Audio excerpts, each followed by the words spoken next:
My dear favourite teacher, कुछ कहना है आपसे। टीचर कोई भी हो बेहतरीन ही होता है, पर आपके जैसा टीचर किस्मत से मिलता है। वो जो इतना अंडरस्टैंडिंग होता है, वो जो प्यार से ट्रीट करता है। आई एम सो लकी कि मुझे ऐसा टीचर मिला है। आपकी क्लास में आने से रौनक आ जाती है, आपकी बातों से चेहरे पे मुस्कान आ जाती है, आपके होने से ज़िंदगी मुस्कुराती है, आपकी बताई हर बात बड़ी आसानी से समझ आ जाती है। आपकी डांट में सुकून है, आपकी बातों में जुनून है, आपकी वजह से है जो भी है, बगैर आपके क्या कुछ ही हम हैं।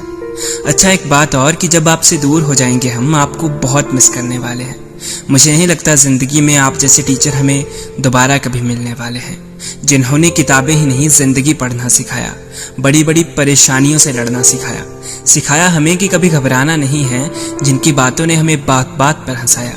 डियर फेवरेट टीचर, आपको तो हमारे जैसे बहुत स्टूडेंट्स मिलेंगे, पर हमें आप हमेशा याद आने वाले हैं। थैंक यू सो मच हमारी ज़िंदगी को खूबसूरत बनाने के लिए। थैंक यू सो मच इतने प्यार से पढ़ाने के लिए।